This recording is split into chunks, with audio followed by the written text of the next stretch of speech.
Этот судебный процесс стал громким делом в Пермском крае.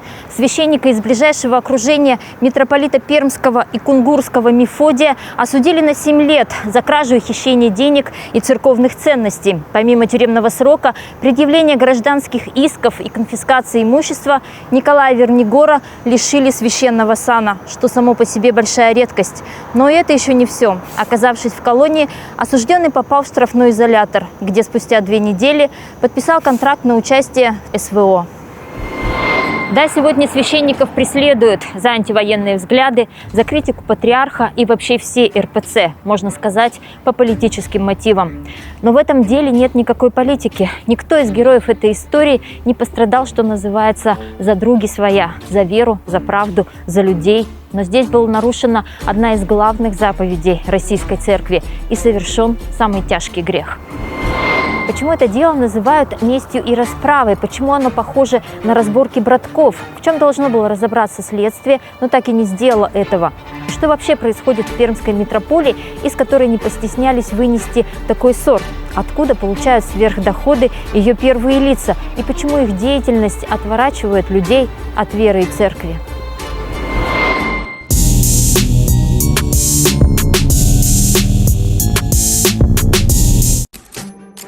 Мы сходили в суд, изучили материалы дела, поговорили со служителями церкви, которые, к сожалению, общаются только на условиях анонимности, и провели собственное расследование. Судите сами.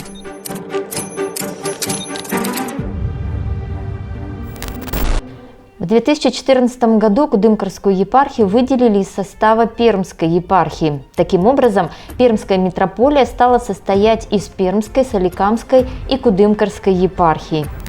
Священник Николай Вернигор был назначен на должность секретаря Кудымкарской епархии 26 декабря 2020 года. На тот момент он уже был настоятелем нескольких приходов в Пермской епархии, но именно ему доверили разбираться с делами в далекой Парме, как называют коми-пермяки свою землю. Работы там было много. С момента основания епархии правящим архиереем, епископом Кудымкарским и Верещагинским был Никон Олег Миронов. Во время эпидемии ковида он уехал в Москву на лечение, а после его отправили на покой. Но он еще вернется в Пермь. Господи, помянуха мне крестец, он речи часы. За несколько лет правления Никона в Кудымкарской епархии даже не появилось здание управления или хотя бы отдельных приспособленных для этого помещений. Епархия снимала комнаты в гостинице «Багира». Сам Никон со своим келейником жили в коттедже. Туда же потом заселился и Николай Вернигор с женой. Главный храм в Кудымкарской епархии – Свято-Никольский кафедральный собор Николая Чудотворца. Он был заложен вместо деревянной церкви в 1796 году по инициативе графа Александра Строганова. Первоначально церковь была двухпрестольная во имя святителя Николая и мученицы Параскевы. Но в 1812 году был устроен и третий предел во имя 40 мучеников севастийских. Храм был закрыт в 1930 году. Первое время там размещался клуб, потом краеведческий музей. А в 1990 году здание было возвращено церкви. После образования Кудымкарской епархии Свято-Николаевская церковь получила статус кафедрального собора. Николай Вернигор стал настоятелем этого храма и начал делать текущий ремонт. На втором этаже решили обустроить епархиальное управление, помещения для прихожан и работников. Также подготовили документы для получения государственного финансирования на реставрацию памятника архитектуры. Но, по словам жены бывшего настоятеля Анастасии Вернигор, постоянно создавались какие-то искусственные препятствия выделению денег, пока ее муж был в Кудымкаре. А как только его посадили, проект одобрили. Но ремонт храма, судя по всему, так и не начинается. Нынешний епископ Кудымкарский и верещагинский отец Петр Зобов разместился с помощниками в том же коттедже, но говорят, что бывает в Кудымкаре редко. Как следует из показаний Николая Вернигора по уголовному делу, в январе 2020 года Никон передал ему 10 миллионов рублей, полученные с продажи земли в поселке Малаховка в Московской области на нужды Кудымкарской епархии. Священники, с которыми мы общались, считают эту версию сомнительной, так как Никон никогда в таких щедростях замечен не был. Да и зачем ему отдавать свои личные деньги, если его уже отправили на покой? Но Анастасия Вернигор считает, что это была благодарность за то, что ее муж помог Миронову с лечением. Вот что она говорила мне ранее в интервью. Если бы он хотел отдать деньги Немцову, это митрополит Мефодий, или Литовке, это секретарь Пермской епархии, он бы так и сделал, наверное, или бы просто перевел все на счет Пермской епархии. В материалах дела есть вот эта доверенность, выданная Николаю Вернигору Олегом Мироновым, на право вносить денежные средства на счет, совершать любые расходные операции. По крайней мере, формально сделка была заключена между двумя частными лицами и никакого отношения к церкви не имела. Но именно из-за этих денег все и началось. В октябре 2022 года Николай Вернигор в личной беседе с Андреем Литовкой, секретарем Пермской епархии, с которым дружил, рассказал ему об этих 10 миллионов. После этого, как вспоминает Анастасия, мужу позвонил сам митрополит Пермский и Кунгурский Мефодий и стал требовать возврата денег. Я сама слышала этот разговор. Он спросил: ты почему так сделал? Муж ответил, что Никон был на его содержании, и это было его решение отдать ему деньги. «Все продашь и вернешь мне деньги», — сказал Мефодий. «Если вы считаете, владыка, что я виноват, то я буду вам отдавать частями», — ответил муж. Но тот сказал, что ему нужно сразу все, а если нет, то он пожалеет. «Я прокляну всю твою семью, а ты поедешь в Соликамск по этапу. Срок для возврата денег – 1 месяц». По мнению некоторых священников, Николаю Вернигору надо было отдать деньги. Эту сумму собрать для него не было проблемой, говорят они. Но он пошел на принцип, решил объявить им войну и, видимо, до конца не понимал, чем это все закончится для него самого. С 25 октября 2022 года Мефодий запретил священников служение во всех храмах, где он был настоятелем, освободил от обязанностей секретаря Кудымкарской епархии. А уже на следующий день Николаю Вернигору позвонили прихожане из Кудымкара и сообщили, что какие-то люди приехали в храм, зашли в его кабинет и забрали оттуда все документы и сейф. Таким образом, будущий обвиняемый сразу был лишен части доказательств в свою защиту. А в это время ему продолжали поступать и угрозы, по словам жены, со стороны секретаря Пермской епархии Андрея Литовки, о том, что приедут братки разбираться с мужем. Потом позвонил юрист Пермской епархии и директор православной гимназии Петр Карелин и записал личную телефонную беседу с Николаем, не предупредив его об этом. По словам Анастасии, муж сказал тогда, что не надо его пугать братками, он сам может позвать из Москвы таких же. С этой записью секретарь епархии пошел в полицию. Андрей Литовка написал заявление о том, что ему угрожают физической расправой из-за того, что он требует 12 миллионов рублей. Но ведь было 10. Поставили на счетчик, скажет подсудимый во время одного из судебных заседаний. Матери Николая Вернигора пришла СМС о том, что ее сын и его друг подозреваются в организации покушения на отца Андрея. Как удалось выяснить, телефон, с которого прислали СМС, принадлежал бывшему пресс-секретарю Пермской епархии Юрию Кищуку. После этих сообщений женщине стало плохо. Впоследствии, пока будет идти суд над ее сыном, она переживет инсульт и инфаркт, рассказала Анастасия Вернигор. Не прошло и месяца после разговора Вернигора с Мефодием, как ему позвонили из полиции и сообщили, что его подозревают в краже вещей Никона. Дальше события развивались стремительно. Дело из далекого Кудымкарского района сразу было передано в Пермь и попало на особый контроль в Главное следственное управление Главного управления МВД России по Пермскому краю.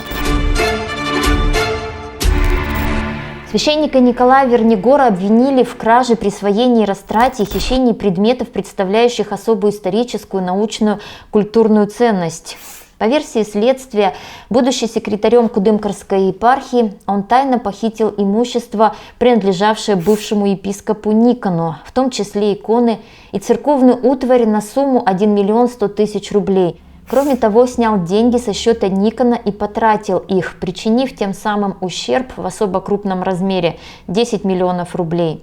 Также священнику вменили то, что он, используя свое служебное положение, присвоил и потратил около 8 миллионов рублей со счета Кудымкарской епархии. Итого Николай Вернигор похитил имущество церкви и растратил более 20 миллионов рублей, считают следователи.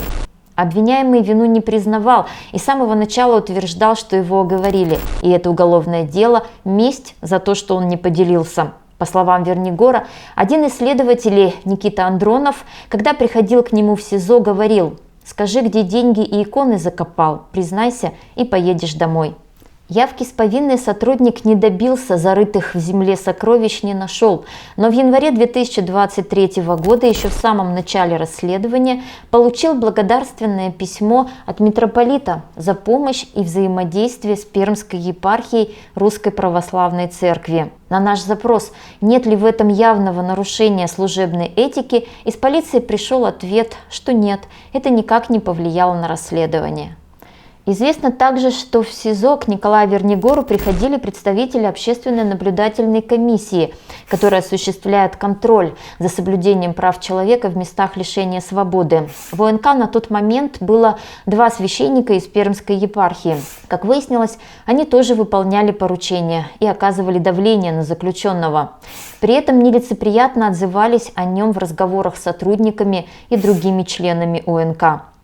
Другой священник, который окормляет осужденных в этом исправительном учреждении, уговаривал Николая подарить какое-то имущество Пермской епархии, и тогда, мол, его отпустят. В списке похищенного, который постоянно менялся, помимо различной церковной утвари, десятки храмовых икон, в том числе 2 иконы, имеющие особую ценность. По версии следствия, все это было украдено у бывшего руководителя Кудымкарской епархии Никона, хотя изначально он сам говорил, что в изъятых вещах его имущества нет, но потом менял показания и подтверждал все, что нужно следствию. Один из ключевых свидетелей обвинения, которая написала заявление в полицию, бывшая помощница Никона по хозяйству Валентина Кочетова, впоследствии в суде не могла вспомнить, что именно было в доме и что пропало. Крестики были серебряные, 7 килограмм. Я еле мешок подняла. Полотенце. Скипетр был 4 метра высотой. Свидетели спрашивали, есть ли какие-то доказательства того, какие ценности были в доме, когда там жил Никон. Может быть, составлялся перечень имущества при въезде и выезде. Нет, ничего не было. Надо было хоть фотографии сделать. Если не передавалось имущество по описи, не проводили ревизию, то как можно было с уверенностью сказать, что именно пропало? И откуда в личном пользовании бывшего настоятеля Никона были храмовые иконы? Как вообще ведется учет и ответственное хранение церковного имущества в Пермской епархии, в том числе особо ценного? Если следствие не дало ответа на все эти вопросы, то это должен был сделать суд. Судья Ленинского районного суда города Перми Олег Порошин, казалось, трудом понимает, как все устроено в этой системе единоначалия, подчинения, послушания. Многие дела в церкви происходят без оформления, только с благословения митрополита, и, по словам подсудимого, он его всегда получал. Никаких отдельных распоряжений по финансовой и хозяйственной деятельности, которые придумал Литовка, для секретаря нет. Даже права подписи у меня не было. Все по устному одобрению и согласию Немцова делается. По-другому у нас не бывает. Однако в некоторых случаях даются специальные поручения. Например, автомобили оформляются на подставных лиц, перепродаются туда-сюда, деньги складываются в карманы, схемы, в которых участвуют все приближенные, все повязаны, и в случае чего любого можно отдать под суд, если захотеть, как и сделали с Вернигором. Свидетели обвинения после выступления в суде поощряли и продвигали по службе. Так, секретарь Кудымкарской епархии, поставленный на это место после Николая Вернигора, архимандрит Иоасаф Максим Штанько, который свидетелем быть не мог, так как в это время находился в Пензе, после буквально феерического выступления в суде стал исполняющим обязанности наместника Белогорского монастыря, знакового храма, места паломничества, визитной карточки Пермского края. Люди туда едут по привычке за энергетикой, так сказать. А те люди, которые там находятся, не влияют положительно на эту энергетику. Дорого, пафосно. Коммерциализация, дефицит духовности на самом деле. Он настолько душераздирающий, этот дефицит, что слепые, наверное, радуются, что не видят всего этого. И таких примеров несколько. Отец Никон, Олег Миронов, который является потерпевшим по делу, в суд так и не явился, несмотря на то, что его неоднократно вызывали. Я прошу вас простить меня и покрыть своей любовью. Митрополит Пермский и Кунгурский Мефодий тоже не пришел, чтобы дать пояснение по делу. За всех отвечал секретарь Пермской епархии Андрей Литовка. В суде он назвал Николая Вернигора недалеким, жадным, вороватым. Еще вчера приближенный к руководству епархии священник, настоятель 5 храмов, помощник благочинного в Добрянском районе Пермского края, секретарь Кудымкарской епархии, буквально правая рука того же самого Литовки, а тут выясняется, что он на протяжении длительного времени ничего не делал и просто воровал миллионы. Свидетели оговаривают вас? Если да, то почему? Спрашивали Николая Вернигора в суде. Да, оговаривают, потому что я не отдал деньги Немцову, и Литовке ничего про них не сказал. Олег Порошин приговорил Николая Вернигора к 7 годам лишения свободы и штрафу 400 тысяч рублей. Были удовлетворены гражданские иски на сумму более 15 миллионов рублей. Пермский краевой суд и кассационная инстанция оставили приговор в силе. В СИЗО Николай Вернигор все время был на связи с женой, но как только приехал в пермскую колонию ИК-29, то сразу пропал. Анастасия думала, что он в карантине, но спустя 2 недели муж позвонил. По ее словам, это был как будто другой человек, совершенно потрясенный произошедшим с ним. Как рассказала Анастасия, у мужа забрали все вещи, включая зубную щетку и нижнее белье, все его книги, а потом закрыли в изолятор и предложили подписать контракт на СВО. Она уверена, что за эти 2 недели ему создали такие невыносимые условия, что он согласился. В то же время родственники других осужденных из этой колонии, в большинстве своем совсем молодых людей, так как это колония для впервые отбывающих наказание, обратились к журналистам. Они рассказали, что их близких заставили подписать контракты. Сотрудники сами или через осужденных активистов применяли физическое и психологическое насилие. Точно так же держали в ШИЗО, не давали возможности связаться с родными. Все они пропали без вести. Спустя год у родных нет никакой информации. Они не могут похоронить своих близких. Не получили деньги, потому что осужденных обманули с выплатами, оформив банковские карты, которые они так и не смогли активировать. Но Николаю Вернигору повезло, несмотря на то, что он сам испугался и отказался от своих слов о том, что его заставили подписать контракт. Общественный резонанс, обращение всех неравнодушных людей в инстанции сделали свое дело. Человека буквально выдернули с невозвратного этапа. Ведь, судя по всему, его хотели лишить не только свободы, но и жизни. На войну он бы поехал обычным зэком, ведь еще во время суда Николай Вернигор был лишен священного сана. Извержение из сана – самое суровое наказание духовного лица за нарушение служебных обязанностей и тяжелые грехи. Для любого священнослужителя это высшая мера. Это крест на карьере, службе, репутации, имени. Согласно уставу РПЦ и положениям о церковном суде, в нем должны участвовать стороны – заявитель и обвиняемое лицо. В протоколе написано, что Николай Вернигор присутствовал на заседании церковного суда, но он в это время был под домашним арестом. Наверное, его можно было бы допросить, взять с него какие-то объяснения, но до декабря 2023 года, когда документы о лишении его сана направили в Ленинский районный суд, он даже не знал об этом деле. То есть никакого права и возможности защитить себя у него не было и в этом суде, который для любого священника гораздо страшнее, чем даже уголовный. РПЦ не всегда лишает духовного сана даже священников, осужденных за педофилию и другие тяжкие преступления. Тот же самый отец Никон, потерпевший и в светском, и в церковном суде по Вернигору, был епископом в Екатеринбургской епархии. А потом прихожане обвинили его в совращении монахов и послушников, но его не лишили сана, а просто отправили служить в церковь Успения Пресвятой Богородицы в Вишняках в Подмосковье. А в 2014 году именно Мефодий инициировал его назначение епископом Кудымкарским и Верещагинским. То есть Никон обязан Мефодию всем. Тот вернул ему реальную власть и полноценный статус в церковной иерархии. А сейчас уже отправленный на покой Миронов проживает в монастыре, находясь на иждивении Пермской епархии.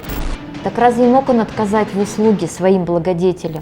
Будьте истинными, братья и сестры, в верности престолу патриархов московских. Он купил многим священнослужителям жилье, которое было оформлено на храмы, на приходы, но в котором священники могли жить и служить в тех поселках, деревнях, где сам приход никогда не смог бы купить. Это такая великая забота, понимаете? Не только священникам покупал квартиры Никон, не забывал и про себя. Недвижимость он записывал на свое имя. Так Олег Миронов владеет однокомнатной квартирой в Подмосковье, в Раменском.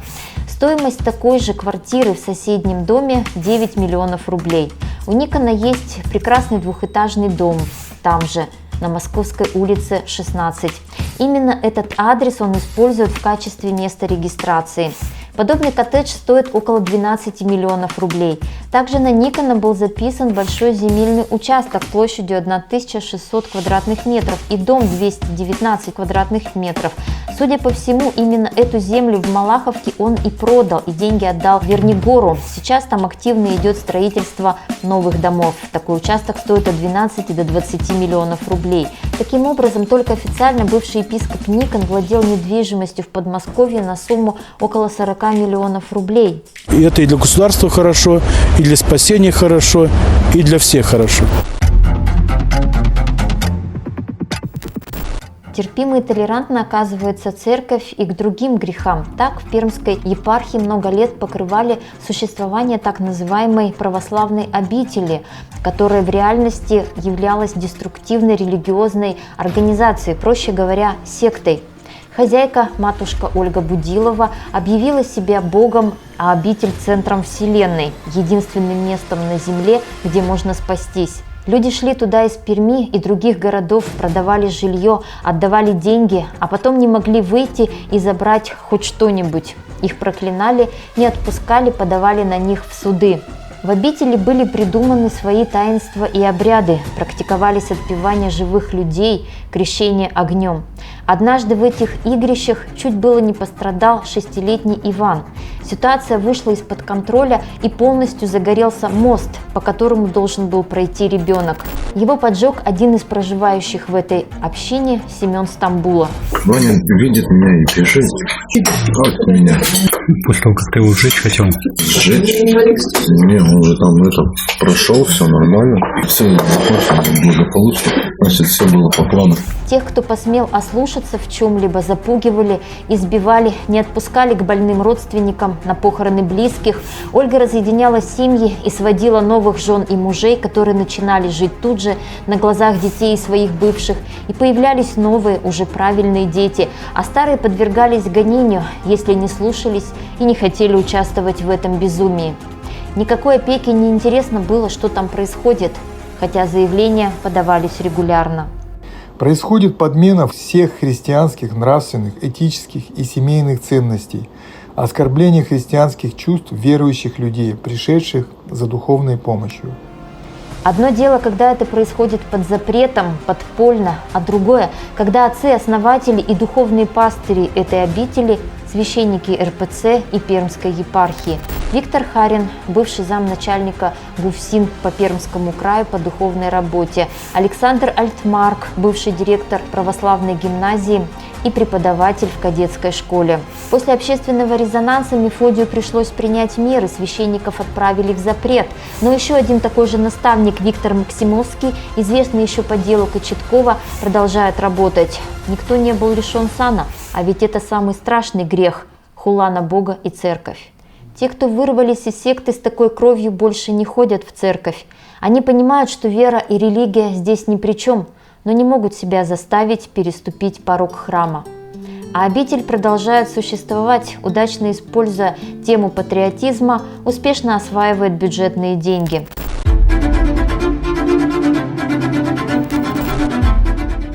Второклассник Егор подвергся школьному буллингу в Пермской православной гимназии. Но не со стороны сверстников, как это часто бывает, а со стороны учительницы Елены Сергеевны.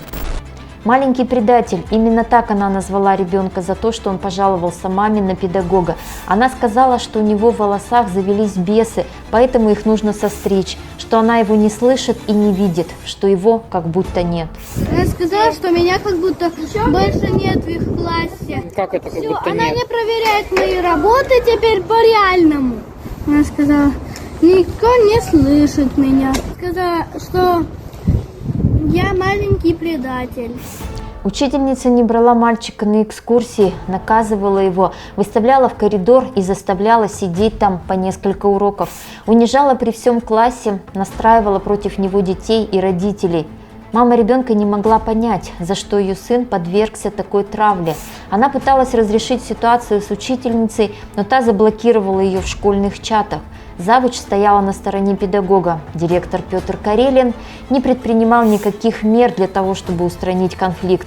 В результате Егор заболел и отказался ходить в школу. Его мама тоже вынуждена была обращаться за медицинской, а также психологической помощью для себя и ребенка. Психологи подтвердили, что Егор сильно пострадал из-за буллинга. Мама мальчика написала заявление во все инстанции, но все это могло закончиться ничем, если бы она не собрала все доказательства и не обратилась в суд. На этот раз связи епархии не помогли. Суд установил нарушение прав несовершеннолетнего и обязал гимназию выплатить компенсацию морального вреда в размере 150 тысяч рублей. Учительница в суд так и не пришла, поэтому выяснить у нее, что вообще произошло, из-за чего она так стала относиться к ребенку, которого должна была учить разумному, доброму, вечному, а также вере, не удалось.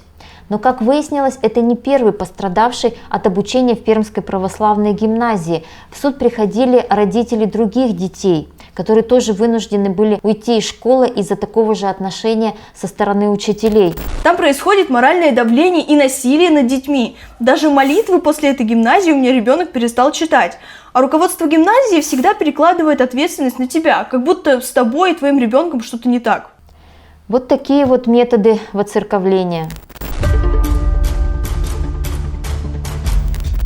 Николай Немцов, будущий митрополит Мефодий, родился в 1949 году в Ворошиловградской, ныне Луганской области в Украине. А в 2023 году он попал в санкционный список с формулировкой «За пропаганду и поддержку войны против Украины». В 39 лет он стал митрополитом, что, конечно, можно считать головокружительной карьерой. Она вряд ли могла состояться без поддержки и одобрения спецслужб. В этом смысле карьера Мефодия складывалась так же, как у патриарха Кирилла Владимира Гундяева, и в церкви, и в нужных кабинетах. И в какой-то момент они были даже конкурентами на патриарший престол. Но Мефодий выбыл из этой гонки задолго до смерти Алексия II. В 2003 году решением Священного Синода РПЦ он был назначен митрополитом Астанайским и Алма-Атинским в Казахстане. Многими это было расценено как ссылка и поражение в борьбе за главное место. Направление Немцова в Пермский край тоже можно считать ссылкой, но Московская патриархия во всем оказывает помощь и поддержку пермской митрополии. Скандал секты замяли, дело против священника Николая Вернигора поддержали, лишение сана согласовали. Но есть обязанности службы, прописанные в уставе РПЦ, которые нужно выполнять независимо от блата наверху. Так, согласно им, митрополит должен посещать епархии не реже 1 раза в год. Помимо того, что Мефодий должен был посещать Кудымкарскую епархию как митрополит, так он еще являлся временным управляющим этой епархии с 13 апреля 2021 года, когда оттуда уехал Никон. Но первый раз Мефодий приехал в епархию, которая была образована в 2014 году, в декабре 2022 года. Но что говорить про отдаленную епархию, если в некоторые храмы Перми он так и не доехал, и далеко не каждая церковь может позволить себе его визит. Как рассказывают служители, для них Мефодий – фигура недосягаемая для встреч, личного общения. А ведь архиерей должен поддерживать духовную жизнь. Может быть, сказывается возраст, но в публичном пространстве можно найти отзывы священников о Николае Немцове, когда он еще служил в Воронеже. Прилетит только на Пасху, на Троицу и в тот же день обратно. В РПЦ есть даже такое понятие – кабинетные монахи, то есть не те, кого взяли из монастыря и рукоположили в епископы. Такие монахи служат всей жизнью своей. Это они в ковид шли вместо белых священников совершать обряды. «Нам нечего терять», — говорили они, — «мы пойдем на требу». И действительно выходили на квартиры исповедовать, соборовать. А кабинетные — это те, кто делали карьеру в церкви другим путем. Они очень напоминают высокопоставленных российских чиновников, такие же далекие от народа и его нужд, но процветающие за его счет. Прекрасно ориентируются в вертикали власти, имеют надежные связи с такими же высокими чинами в силовых структурах, чтобы решать все вопросы. В прошлом году, когда Николаю Немцову исполнилось 75 лет, многие ожидали, что он уйдет на покой, как положено по уставу. Например, буквально недавно архиепископ Зосима, управляющий Соликамской епархией, оставил должность, а его место занял Мефодий, который временно стал управлять еще этой епархией, хотя он точно такой же старец. Но ведь нужна смена власти, нужна молодая кровь, новые люди. Но, как говорится, кто, если не Мефодий? По факту, что мы получаем? Староформатные архиереи не хотят быть ближе к народу, не хотят перемен, не хотят уступать место молодым. Они не готовы и к административному дроблению епархий. Ведь это и вопрос денег, которых их могут лишить. Андрей Литовка именуется митрофорным протоиереем, на голове носит митру. Это очень статусный головной убор священнослужителя. Ее дают за особые заслуги и усердные труды во благо церкви, обычно епископам и архиереям. Священники Пермской епархии, у которых мы спрашивали, за что в данном случае пожаловали митру, этого не знают. Познакомились Андрей Литовка и Николай Немцов еще в Воронеже, где Мефодий служил митрополитом Воронежским и Липецким. Потом вместе работали в Казахстане, откуда родом и сам Андрей Литовка. В 2010 году приехали в Пермский край.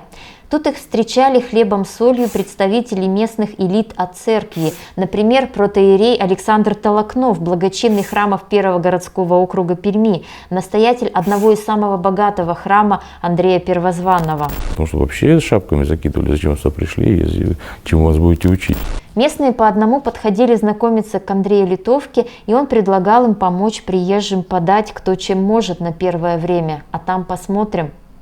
Тогда еще, наверное, ни сам митрополит, ни его секретарь не предполагали, что Пермский край будет для них таким успешным местом службы. Богатые спонсоры, лояльные власти. Немного, правда, с жителями не повезло. Пермяки оказались те еще либералы-скандалисты. Прекрасно знаете, что это особенное место, да, Пермь такое, да, что есть немножко очень трудно донести мысль, трудно ловят мысль.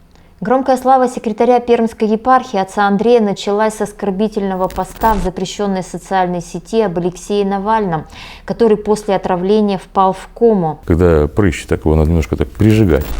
Казалось, что тогда даже оппоненты главного борца с коррупцией замолчали, настолько все были потрясены и по мере возможности проявляли обычное человеческое участие и поддержку, либо просто молчали.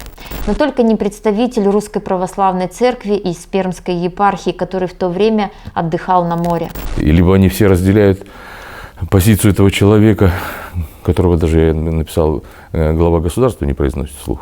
Ну, вы же знаете, о ком мы говорим. Пермяки ответили ему в комментариях и тогда сами попали под огонь. Выражения Андрея Литовки уже давно стали мемами в сети.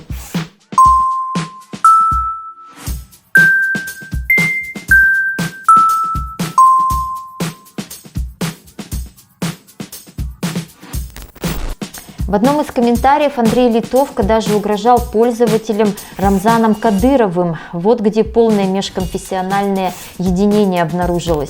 Затем он записал видео про жидовствующих пермяков, кричал, что скоро революционеры придут к власти, но он этого не допустит. Много таких людей, которые очень негативно относятся к церкви. Трудно донести мысль. А одна из мыслей была такая. Секретарь отрицал наличие имущества за границей, которое СМИ нашли еще в 2019 году и достоверно подтвердили. Понятия не имею. Вот, может, потому что фамилии схожие. Вот, ну, нет, да, никакого отношения не имею.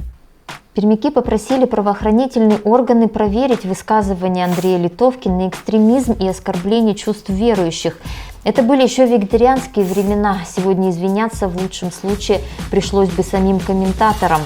А тогда общественный резонанс сыграл свою роль. Мефодий просил прощения за секретаря, обещал разобраться, но наказал его по-своему, назначив настоятелем старейшего Петропавловского собора в Перми.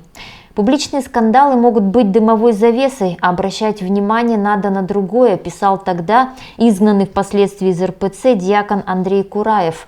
Он, в частности, рассказывал о компании «Пермская верфь».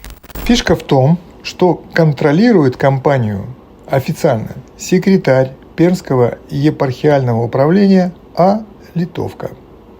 Занимается компания в том числе ремонтом храмов, причем очень мутно занимается, при крупных вложениях благотворителей с мизерными результатами. Гендиректором этой компании является Игорь Грузинцев, руководитель строительного отдела Пермской епархии.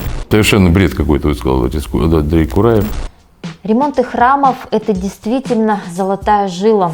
Спасо-Преображенский собор – один из главных знаковых культурных и исторических объектов Перми и края. С 1932 по 2023 год в нем размещалась Пермская художественная галерея, экспонаты которой, в частности, уникальная коллекция деревянной православной скульптуры, являются мировой ценностью. До сих пор пермские боги кочуют по неприспособленным помещениям, а новое здание галереи, по мнению некоторых профессиональных архитекторов, не соответствует требованиям для музея такого уровня. А кафедральный собор передан в ведение Пермской епархии, но деньги на его реконструкцию выделяются из бюджета. Если сначала речь еще шла о частных пожертвованиях, то очень быстро об этом забыли. В 2019 году было выделено 76 миллионов рублей. Проект, по словам Андрея Литовки, к тому времени был уже готов. Подрядчиком было выбрано ООО «Пермстроймет Плюс», а в 2023 году получили еще 24 миллиона рублей. В 2025 году региональные власти предоставили Пермской епархии субсидии на восстановление Спасо-Преображенского кафедрального собора ежегодно по 205 миллионов рублей, из которых 85 направят на реконструкцию самого здания в Перми. Общая сумма проекта может превысить 500 миллионов рублей. Завершение работ намечено на 2027 год. Проект реставрации разработала компания ООО «White Hill», буквально переводится как «Белая гора». Генеральный директор Алексей Макаев. А связь, она у всех есть, связь, дружба есть, там связь. Он же генеральный директор ООО «Проминком». Ему в аренду на 50 лет администрация Перми выдает исторические здания для реконструкции, а потом сдачи в аренду под торговлю, общепит, гостиницы и офисы. Но ремонты и реконструкции идут в основном там, где можно быстро получить результат. Старинные заброшенные церкви, некоторые из которых, вероятно, еще можно было бы восстановить, продолжают исчезать с лица земли. В Перми так маловато, конечно, обращаются к Богу, больше на даче, там шашлык. Физиологический такой образ жизни. Восстановить практически с нуля или построить новое у Пермской епархии не получается, даже при наличии финансирования и государственных программ. Вернемся в Кудымкар. В 2018 году здесь началось строительство духовно-просветительского центра. Средства на эти цели были выделены по программе «Реализация государственной национальной политики». 103 таких центра уже возведены и работают. 48 находятся на стадии строительства. Такие духовно-просветительские центры должны были появиться и в Пермском крае, и в Соликамске объект действительно построили. Но в Кудымкаре все закончилось на стадии фундамента. Судья Николай Вернигор рассказал об этой истории и о том, что сам задавал вопросы об этой стройке Андрею Литовке, когда его отправили работать в Кудымкарскую епархию. Кудымкарской епархии тоже выделили 62 миллиона рублей на эти цели. Занималась этим компания Литовки, учрежденная в епархии, но ничего не построили, только фундамент залили. Когда меня поставили секретарем, я стал спрашивать, где епархию размещать. В это время пришел запрос с патриархии, чтобы отчитались по этим деньгам, которые выделил святейший патриарх. Литовка сказал: не лезь, мы сами все решим. Честно говоря, деньги небольшие. Центра в Парме де-факто нет, а де-юре он есть. Автономная некоммерческая организация «Духовно-просветительский центр Кудымкарской епархии», которая, видимо, и была зарегистрирована для участия в государственной программе. Все учредители и фигурирующие лица фиктивные. Средства в компанию не поступали и не выводились. Сейчас там директор Михаил Баталов. Он также трудоустроен работником епархии в Кудымкаре. Юрий Сарафинович – диакон и завхоз Феодосиевской церкви в Перми. В тот момент, когда были выделены деньги на центр, директором ОНО был Артем Горбунов. Но в июле 2021 года он скоропостижно скончался.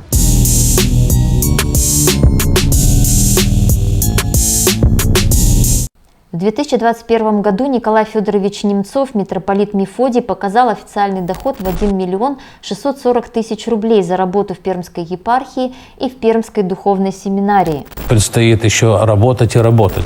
У него есть квартира в центре Москвы в Денежном переулке, дом 22, площадью 106 квадратных метров. Сегодня стоимость такой недвижимости оценивают почти в 100 миллионов рублей. Но митрополит купил ее еще в 1999 году. Также у него есть 2 дома в Подмосковье.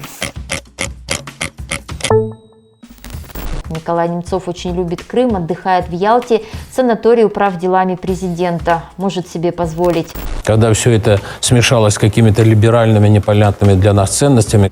В отличие от митрополита, который осторожен и чьи доходы по большей части остаются тайной, секретарь епархии живет на широкую ногу и не скрывает этого. На сегодняшний день Андрей Литовка – владелец дорогостоящего движимого и недвижимого имущества. У него 2 квартиры в центре Перми, одна из них двухэтажная с отдельным входом, спортзалом, на улице Пермская, 126, площадью 140 квадратных метров в самом центре города. Подобная стоит около 14 миллионов рублей. 2 квартиры в Москве, на улице Истринская, 8, площадью 119 квадратных метров. Сейчас такая стоит около 40 миллионов рублей. Еще одна на улице Херсонской, дом 43, площадью 110 квадратных метров. Примерно такая же в этом доме стоит 55 миллионов рублей. Эта квартира записана на жену Надежду. Ничего, честно говоря, не заработал, кроме проблем. Еще одна квартира в Сочи, в элитном районе Бытха, с видом на резиденцию Рамзана Кадырова, которого, как мы помним, секретарь Пермской епархии очень почитает. Стоимость такого жилья здесь может быть от 20 до 70 миллионов рублей. Ну куда пойдешь там? На Каме холодно. Андрей Литовка ездит на дорогих автомобилях, которые записывает в том числе и на дочь Александру, которая живет и прописана в Москве. На нее записан и Мерседес с пермскими так называемыми блатными номерами. Стоимость такого в 2019 году была более 4 миллионов рублей. Lexus тоже имеет номер не из простых, ВСУ и 3 семерки. Любит наш батюшка цифру 7. Православие – символ божественного совершенства. Жаль, что это совершенство приходится скрывать и записывать на родственников. Дочь Александра работает в бутике в Москве, получает, скорее всего, среднюю зарплату и никак не может позволить себе иметь такие машины. Жена Надежда Литовка – стилист, держит свой салон красоты в Перми, любит модные и очень дорогие бренды. Доход Надежда получает не только со своего салона, она также трудоустроена в архиерейское подворье храма Вознесения Господня, настоятелем которого является ее зять, священник Александр Рогава. Он тоже из Воронежа. Известно, что зарплата в храме в 2019-2021 году у Надежды составила 207 тысяч рублей. Чем она там занимается, неизвестно. В итоге скромный служитель церкви, отец Андрей, обладает имуществом стоимостью около 160 миллионов рублей. Честно говоря, деньги небольшие. Если учесть, что в 2021 году он декларировал официальный доход в 688 тысяч рублей как секретарь Пермской епархии и еще 305 тысяч рублей как настоятель храма всех святых, то есть в сумме около миллиона в год, то на это имущество ему надо работать и откладывать всю зарплату 160 лет. Абсолютно фантазер, который не знает истории, не знает смысла и что происходило. Служители церкви с Амвона рассказывают о скорбном и узком пути в Царствие Божие, о смирении, терпении, призывают к скромности, но сами шагают неизвестно куда, широкой и пространной дорогой, усыпанной богатствами, и пускают пыль в глаза прихожанам. Это, конечно, только небольшая часть приобретенного на доходы от службы в Пермской епархии наших героев, но так или иначе пермяки обеспечивают им сверхполное довольствие. Но из чего вообще складывается бюджет митрополии, а значит и доходы ее первых лиц? Откуда деньги? Деньги, как обычная организация, то есть деньги и бухгалтерии приходят в кассу. Патриарх Кирилл начал свое правление с реформ, которые в конечном счете привели к построению четкой вертикали подчинения, а главное – поступление доходов снизу вверх. Все как в светском государстве. Только вместо региона, у которого Москва забирает до 70% дохода, здесь метрополии, которые платят в московскую патриархию. Они состоят из 2 или более епархий, те в свою очередь из приходов. Согласно уставу, бюджет от самого маленького объединения юридического лица прихода до метрополии складывается из разных источников, в том числе пожертвований при совершении различных обрядов. Так называют оплату услуг за отпевание, крещение, венчание. Несмотря на то, что это добровольные пожертвования, все понимают, что тариф четко обозначен. Как сказал архимандрит Стефан Сексеев на проповеди, ты можешь прийти и ни одной свечки не купить. Вообще-то из-за обряда нужно не платить. Главное, что ты пришел и молишься. Ты здесь с нами, ты кричишь, ты здесь с нами, составляешь молящееся единство. В бюджет также входят доходы от деятельности различных учреждений РПЦ, отчислений от прибыли и другие поступления. Каждый приход, а их в Пермском крае около 300, ведет хозяйство, платит налоги, зарплату работникам, несет другие траты на свои нужды. Но в первую очередь у него есть обязательства перед епархией, которые он должен выполнить любой ценой. Второе – это официальные епархиальные взносы, которыми они облагаются. Фиксированной суммы нет, но это начиная от 25 и выше процентов от дохода. То есть не только от оборота, от того, что заработали, что позволяло бы больше денег оставлять на приходе, а от всех доходов. Ну и третье, самое главное – конверты, неучтенные деньги в епархию каждый месяц. И тут далеко не все зависит от аппетитов епископа и митрополита, которому потом несут из епархий, ведь он тоже в Москву платит и официально, и неофициально, и ему оттуда тоже спускают план. А приходам никто ничего не дает обратно, это работает только в одну сторону.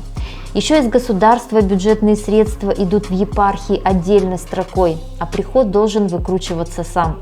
Взносы в конвертах от десятков тысяч до десятков миллионов в месяц. К примеру, храм святого апостола Андрея Первозванного, куда идет нескончаемый поток на отпевание. Его, видимо, совершенно случайно построили напротив самого большого пермского морга. Тоже монополия и бизнес на смерти.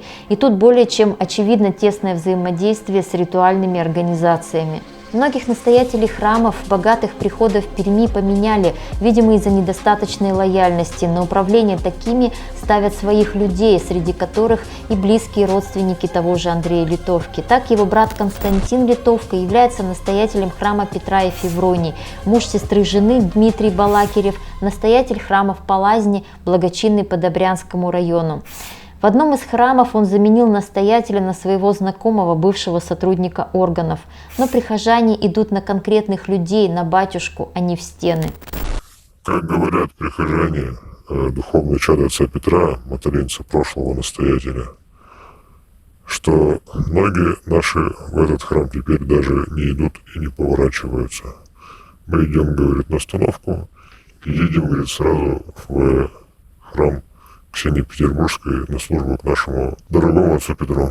Но вот такое вот отношение у людей в ответ на поведение священника. Помощь государства РПЦ бесконечна. Это выделение для церкви безвозмездно, то есть даром, имущество, земель. Но в Пермской епархии и на этом делают деньги.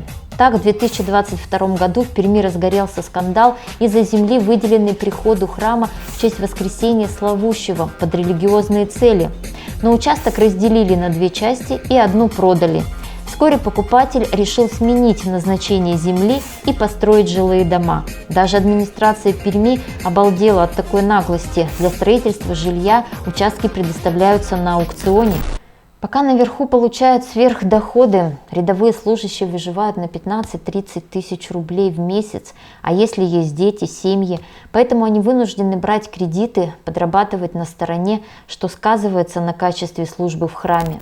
Набор в Пермскую духовную семинарию становится меньше, ее ректором до мая этого года был Мефодий. Подняться в духовном звании тем, кто уже имеет образование и служит, тоже сложно. Мефодий почему-то не любит рукополагать в священники, да и не хотят некоторые. Я знаю, что я служу не людям конкретным, я служу Богу перед людьми. и для людей перед Богом. Я несу это служение, я стараюсь это делать. Мне не надо прогибаться. Это моя свобода. Я давно мог бы снова стать настоятелем и благочинным. Даже могу стать, но для этого надо лукавить, врать, носить деньги. Я не хочу. Это против моей веры и свободы, против моей честности. В сегодняшней российской церкви, если и можно быть честным, то только оставаясь на нижней ступени, где ты еще можешь служить Богу и людям. А поднимаясь все выше, перестаешь себе принадлежать и начинаешь платить в прямом и переносном смысле.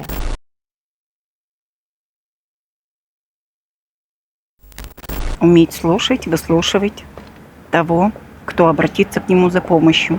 Это, наверное, главное. Вы ходите в церковь? Нет. В церковь ходите, бываете? Нет. А в жизни приходилось сталкиваться со священниками? Нет. Какими качествами должен обладать Он священник? отзывчивый, добрый, душевный. Вы говорите о том, что много критикуют. Это с чем связано? Что они обогащаются как-то? Ну, вот с Может чем? быть, да. Часто видишь огромные машины. А прихожане-то не такие уж богатые. Да.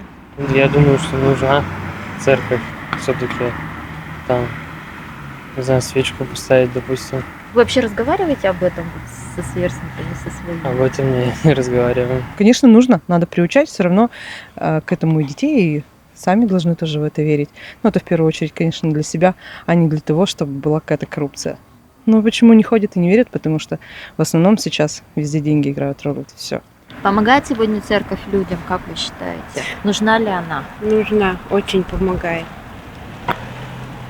Я раньше как-то не очень верила, но 4 года назад у меня сын погиб, и я сейчас нет-нет дохожу в церковь, свечки ставить.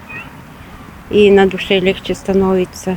Открытость, он должен сам читать, изучать закон Божий, честность, бескорыстность. Должен уметь общаться с народом, должен уметь проповедовать, чтобы народ как бы шел за ним, шел к Богу, в православие. У вас тут кафедральный собор, да, то есть все в принципе рядом, но как бы воцерковленных людей, ну так вот не так много, да, в принципе.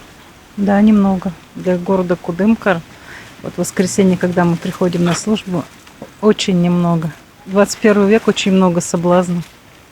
Раньше люди были более духовные, и человек к Богу приходит на сегодняшний день. Многие через страдания, через болезни.